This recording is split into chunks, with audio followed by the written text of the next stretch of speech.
Nationally, the group was started, Lesbians Go Support the Miners was started last year after the Gay Pride demonstration by some people in London, and quickly spread to other towns, and we set up the Manchester group in about October of last year.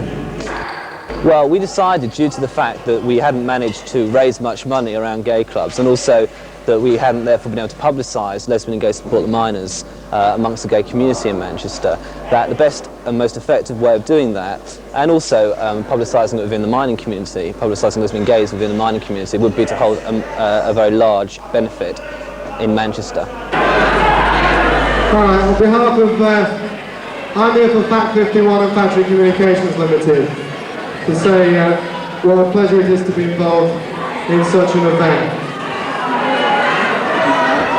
Lot A continua. The struggle goes on. It says it on the poster, you can read it and you should know it. If you don't know it and all you want to do is dance, that's your problem. I think we find a mixture of motives. I think a lot of people would come and see the RedSkins. But I think there's a feeling that it's an event surrounding a particular feeling in society which lots of people share. Lots of people feel either strongly or at least feel sympathy about it.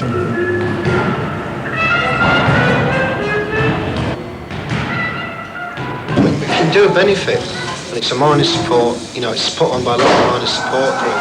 If we're up on the stage and saying the way to get involved in the miners' strike is through your minor support group, get involved in that, and then there's people in the minor support group, they've got a stall at the back or something like that, it's an immediate connection, because people turn around, look, there's a minor support group, that's how we can get involved in the strike more. So obviously you can push people towards getting involved in something like a miners' strike a lot more, just by, being able to speak from a stage or something like that, being able to put those ideas across to people.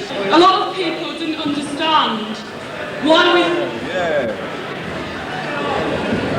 thought the miners' strike was important to lesbians and gays.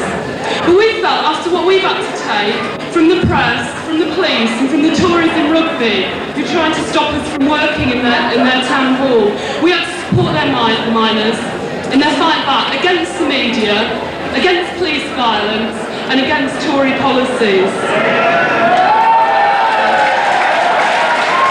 I think a lot of people will come along not because it's Lesbians and Gays Support the Miners benefit, but because of the people that are playing and because it's such a big event. And I think that's quite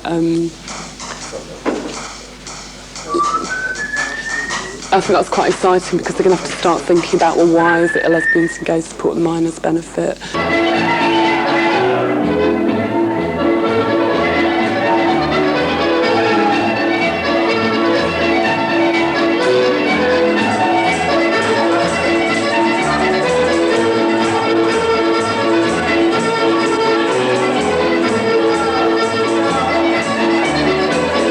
The fact that the women had organised on their own made it much, much easier for us to go there, because they'd done a lot of the confronting of prejudices and assumptions about who was on a picket line.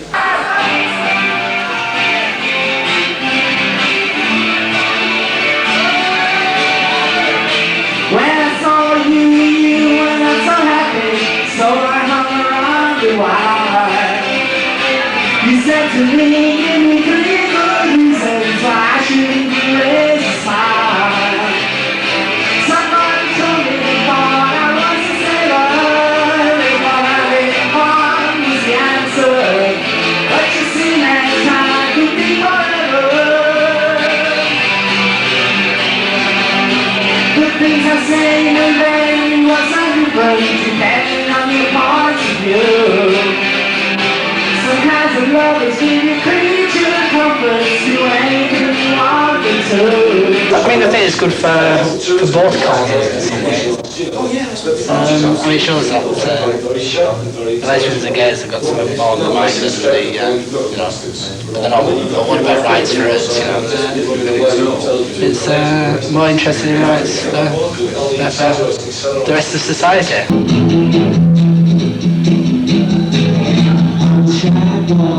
You're the car boy, and you know why. I'm the cruiser, you're the loser,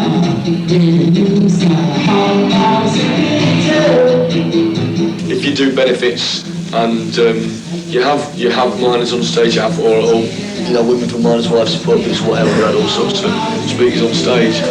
talking, and you have collections, and you from the stage you yourselves talk about the miners' strike. Also, if there's no process of argument involved, if there's no, if people aren't encouraged to think about it at the same time, then it's very much the same as any other gig, except at the end you get a right to check out and hand it over to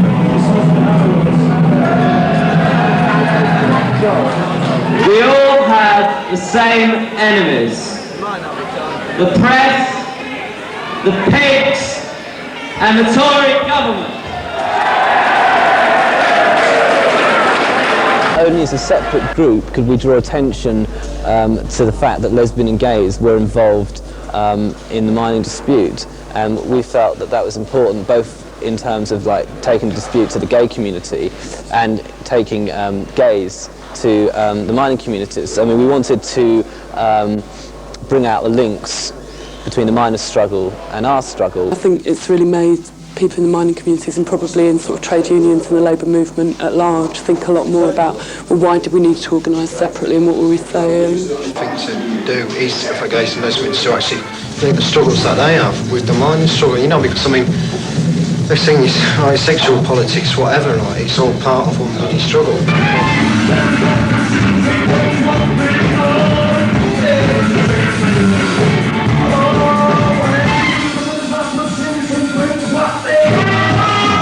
I don't think you could say that the whole mining community now accepts lesbians and gays, but what you can say is that a handful of people have a very clear understanding of what the links are between lesbian and gay oppression and working class oppression, if you like, and that a lot of other people are not hostile anymore, and then more people are starting to think about it, and I think it has a sort of a knock-on effect.